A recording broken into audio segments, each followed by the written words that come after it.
Come back हो तो ईशान किशन जैसा, मतलब बंदे ने 2022 में वनडे में दोहरा शतक मार दिया, फिर भी ये बाहर है, टीम से हो गया। टेस्ट में भी 50 पे 50 मार रहा था, बाहर हो गया। T20 में भी कोई इतनी बुरी परफॉर्मेंस नहीं थी। जो साथ के विकेट कीपर बैट्समैन थे, ऋषभ पंत, संजू सैमसन हो गया, अगर 2023-24 तक देखा जाए तो उनसे बेहतर ही परफॉर्मेंस थी। लेकिन आप 2024 में ऋषभ पंत को लेके जाते हो, लेकिन ईशान किशन है वो बाहर रहते हैं। आईपीएल में भी बहुत अच्छी परफॉर्मेंस दे रहे थे, सनराइजर्स के लिए खेलते हुए शतक जड़ा था, लेकिन टीम से बाहर रह रहे थे, सेंट्रल कॉन्ट्रैक्ट से भी बाहर कर दिए गए। लेकिन फिर डोमेस्टिक में आए, वापस बेसिक से शुरू किया, वहां पे अच्छी परफॉर्मेंस दी, अपनी टीम को सैयद मुश्ताक अली ट्रॉफी का फाइनल जिताया, वहां पे शतक जड़ा था। और फिर T20 टीम में आए, वर्ल्ड कप की टीम में आए, और ये परफॉर्मेंस, मतलब 5 मैचों की सीरीज में 4 में मौका मिला, जिसमें से 3 में उन्होंने बहुत अच्छी परफॉर्मेंस दी है। और क्या शतक जड़ा है, मतलब 42 बॉलों में आपने शतक मार दिया, और इससे तेज कुछ पारी हो नहीं सकती। त्रिवेंद्रम का पिच था, थोड़ा फ्लैट पिच था। न्यूजीलैंड ने भी 271 रन के लक्ष्य का पीछा करते हुए 225 मार दिए थे,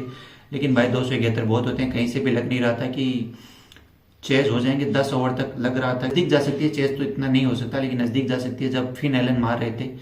और लेकिन जैसे ही 10 ओवर के बाद गौतम गंभीर ड्रिंक्स ब्रेक में आए मैदान में, कुछ सूर्य कुमार यादव के ऊपर कुछ जादू किया उन्होंने, बॉलर्स को कुछ समझाया, और बाद में एक के बाद एक विकेट है वो न्यूजीलैंड की गिरती गई। तो यहाँ पे आपको गौतम गंभीर को क्रेडिट देना होगा। 10 ओवर तक फिट रहे थे इंडियंस बॉलर्स। सूर्य कुमार यादव के भी कुछ पल्ले पड़ नहीं रहा था, फिन एलन और रविंद्र जिस तरह की बल्लेबाजी कर रहे थे, लेकिन ड्रिंक्स ब्रेक में गौतम गंभीर आए और उन्होंने कुछ रणनीति में बदलाव किया, और वहां से आपको विकेट मिलना है वो शुरू हो गए। लास्ट में एजेस के कुछ चौके निकले, बुमराह को 50 रन पड़ गए, लेकिन आप जब देखेंगे तो उनको कैसे भी रन पड़ रहे थे, मतलब 100 से चौके जा रहे हैं, टॉप पे से चौके जा रहे हैं, तो इस जोड़ी के बॉल कनेक्ट हो रही है, तो ऐसे जैसे करके 225 रन है वो न्यूजीलैंड ने मार दिए, लेकिन ये कहीं से भी मैच जीत नहीं सकती थी। इसके अलावा कप्तान सूर्य कुमार यादव ने भी शानदार पारी खेली, और ये इस सीरीज में उनका 13 अर्धशतक था। क्या शानदार उन्होंने पारी खेली, और मतलब 2025 में उन्होंने कुछ 218 रन बनाए थे पूरे 2025 में, और 2026 के जनवरी में उन्होंने कुछ 242 रन बना लिए।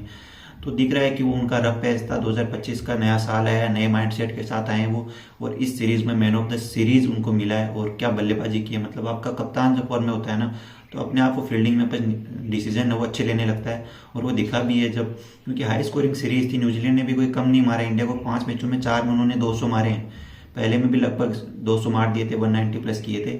तो आप कह सकते हैं कि बल्लेबाज तो चलो इंडिया की हमेशा से ही रहे हैं अच्छे, लेकिन बॉलिंग में भी इंडिया अंडर प्रेशर रही है। 200 प्लस रन 4 मैचों में उनको पड़े हैं।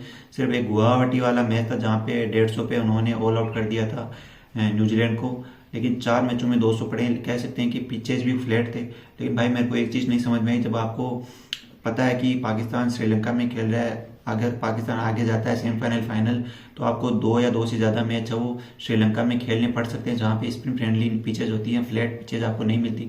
तो आप एक आधे मैच में कुछ चैलेंजिंग पिचेज बना लेते। बीसीसीआई के हाथ में था कि एक आधे मैच में आप उनको कुछ बैट्समैन को कुछ चैलेंजिंग पिचेज देते, फास्ट बॉलिंग के लिए या स्पिन बॉलिंग के लिए, लेकिन आपने 5 मैच में वो फ्लैट पिचेज बना दी।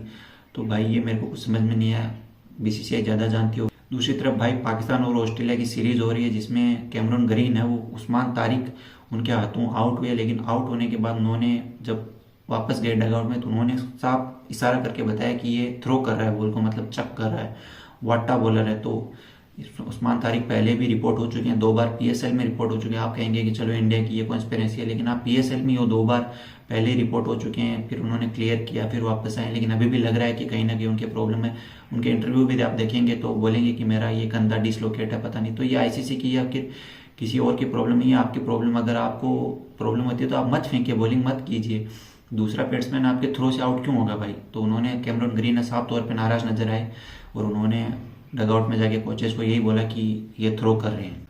तो ये था भाई कुल इंडिया की ये 5 मैचों की सीरीज थी, जो कि वर्ल्ड कप की प्रिपरेशन के लिए बहुत ज़रूरी थी। तिलक वर्मा के लिहाज से खबर आ रही है कि वो फिट हो चुके हैं, और इंडिया ए के जो वार्म अप मैच होंगे यूएसए के खिलाफ, उसमें वो अपनी मैच फिटनेस को है वो साबित करेंगे, उसमें वो खेलेंगे, और फिर वर्ल्ड कप के लिए वो जुड़ जाएंगे। अभी तक इंडिया ने वाशिंगटन सुंदर और तिलक वर्मा के कुछ रिप्लेसमेंट वो अनाउंस नहीं किए थे, और 31 तारीख लास्ट डेट थी जब वो अनाउंस कर सकते थे, लेकिन उन्होंने नहीं किया। इसका मतलब है कि आप तिलक वर्मा और वाशिंगटन सुंदर को वर्ल्ड कप में देख रहे हैं, वो फिट हो जाएंगे। 7 तारीख को पहला मैच होगा यूएसए से मुंबई में। लग रहा है कि वर्ल्ड कप के लिए वो इंडिया है पूरी तरह से फिट है, और बॉलिंग भी अच्छी है और बैटिंग भी अच्छी है। और अगर इंडिया ये वर्ल्ड कप नहीं जीतती है तो ये बहुत बड़ा सदमा होगा इंडियन फैंस के लिए कि आपने 2 साल से इतने अच्छे सपने दिखाए, साउथ अफ्रीका में जाके 250 मार रहे हैं, इंग्लैंड को 250 मार रहे हैं, 90 पे ऑल आउट कर रहे हैं, न्यूजीलैंड को 250 से ऊपर मार रहे हैं, ऑस्ट्रेलिया में जाके सीरीज जीत रहे हैं, एशिया कप जीत रहे हैं, श्रीलंका में जाके सीरीज जीत रहे हैं, बांग्लादेश को सीरीज हरा रहे हैं।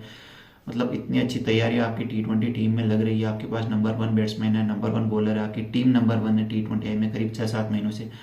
तो कहीं से भी नज़र नहीं आ रहा है कि ये T20 वर्ल्ड कप आप क्यों नहीं जीत सकते। सिर्फ एक ही लिहाज से नहीं जीतेंगे कि आपका सेमीफाइनल फाइनल में कुछ बुरा दिन आ जाए। और अब आप इतने बुरे दिन देख चुके हो पिछले 10 साल में ICC टूर्नामेंट में, सेमीफाइनल फाइनल्स में, कि अब इंडिया वो उस चीज़ के लिए पूरी तरह से तैयार होगी कि सेमीफाइनल फाइनल में आपको किस तरह से आप बैटिंग और बॉलिंग करनी है।